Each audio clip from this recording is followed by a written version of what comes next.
Hi everyone, it's Mariel Gardiner here with Accepting Therapy, and today I'm here with one of our new therapists. Her name is Rachel Harden-Maddox. She is a new addition to our private practice and has a CADC, an MHS, lots of experience and skills, and I'm so excited to have you here with me today. Thank you. Thank you for having me. I'm excited to be here. Great. Well, let's jump right in. So one of my favorite questions to ask everyone is, what inspired you to pursue a career in mental health? Yes, and I've had that question often. I would just say that it is my passion for people to be their best selves, their best well selves. And I've always had a listening ear. People have always come to me for, just to kind of vent or talk. And I kind of just took that and ran with it. I think that it is something that I'm called to do. And I love it. I breathe it, I eat it, I sleep it. And so I'm here. Yeah, I think that's so great when we have that natural empathy and ability to be there for people. And then we combine that with our interests, right? Like if you're really into the field, like it automatically makes you a great therapist. Yes, I agree. Great to hear. How would you say you bring cultural humility into your practice? Um, I try to be cognizant that even though I feel like I have a lot of experiences and things, and I know a lot of people, that I don't know everything. Sure. And so I believe that is the beginning of just being uh, having humility to start Yeah. with, just understanding that we don't know it all, despite our titles and education and world travels. Yeah. So that's the beginning of it, and just trying to be understanding to learning something new and being open to that. And that's kind of just where I start with that process. Sure. Yeah, and I'm so happy that the conversation has changed from cultural competence in a very kind of like intellectual way to cultural humility and reminding us that this is a lifelong journey. We will never know it all, but it's so important to show up and do our best to understand each client. Absolutely, Yeah. absolutely. It's that understanding is at the base of it. Mm-hmm. If I'm not willing to listen to understand, then we really can't forge that rapport, that relationship, that fundamental piece of what it is to be connected to someone. Yeah, absolutely. I love how you put that. And what would you say your approach to therapy is? I am, again, I'm open, right? I like to get a good feel for my client. Of course, I have some theoretical approaches that I pull on, um, just as a foundation. However, I understand that people are all different, Mhm. and you know there's no one theoretical approach that fits all.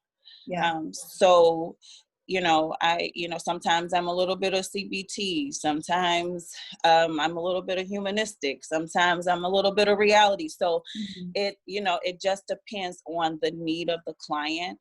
I don't profess to be a guru in any of them, but the wonderful thing about working with me is that I do research, I read, I try to immerse myself in what it is that clients or potential clients would need. Yeah. Yeah, and it's so important to have that dedication to continuing to learn. And, if we get a new client and maybe we don't know how to best help them, we look into those resources and we continue to learn. And there are so many different, orientations to pull from. So I'm so glad Yes. that you're open and, you meet every client based on their needs. That's great. And can you tell me about clients that you typically work with? Like, who typically seeks you out? I think the bulk of my caseload is at this point dealing with grief, Mm. and anxiety, depression. Um, I I would say it's becoming kind of 50-50 in terms of like adolescents and adults. Okay. Um, mostly women, but I do have a couple of male clients. Mhm. So it's a good mix. I'm seeing everybody, and I appreciate it because again it only pushes me to further my knowledge in the mental health and wellness field. Sure. Yeah, that's great. And that's one of the beauties of being in private practice. I think we get the opportunity to work with a lot of different people, a lot of different age groups, a lot of different presenting concerns. So that's great. Yeah. And, what would you say to a client who's considering therapy and maybe a little bit worried or anxious about reaching out? um, well, first and foremost, that there's no shame Mm. in needing mental health assistance. There are a ton of different therapists that offer a multitude of approaches, and um, just to encourage them to seek out what best fits them. um, Also, to not be afraid to decide, this person isn't for me, and to keep looking. Yeah. It's like finding a good therapist is like finding a good pair of shoes. Mhm. You just have to keep trying until you get the pair that works for you, and that's okay. But that, if you really feel like you need it, if there's a inner tugging or pulling that says, I need to talk to somebody else, don't be afraid to do it.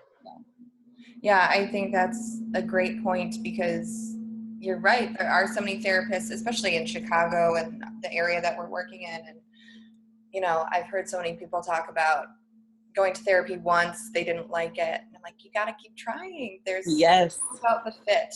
You will find someone that you really enjoy working with. Yeah. Absolutely. Was there anything else that you'd like us to know about you or? I am a advocate for self-care. That is one of the things that I really impress upon my clients. I believe that it is at the root of true mental health and wellness. Hygiene is self-care. Yeah. Without that, and because it covers all aspects, even if you're dealing with more deep-seated mental health illnesses, it's still at the base of it. Yeah. Self-care is so important. Even if it's down to continue to taking your medication regularly, setting boundaries, taking time to relax and just pull away from social media or things that constantly inundate us. So that would be the thing that I would want people to know, that I am a true advocate for self-care. I practice it regularly, and I think if it's implemented in your life, then it will carry you a lot further on your mental health and wellness journey. What's your favorite self-care activity right now? Ooh, my favorite self-care activity right now is I practice doing affirmations regularly. I actually have a YouTube channel where I do them every Thursday. But that's for other people, but I do have them for myself. Another form of self-care that I do is I read for pleasure. Um, Walking. So Yeah, it's a couple of things that I'm juggling. I would like to implement more. It's just carving out that time to do it. absolutely. And sometimes it's even, 5 to 10 minutes. It doesn't Yes. have to be a huge undertaking. Yeah, that's great. Well, thank you so much, Rachel. I'm so glad we got to do this today. It was great to get to know you a little bit better and for clients to get to see you and hear from you. So thank you so much. Thank you.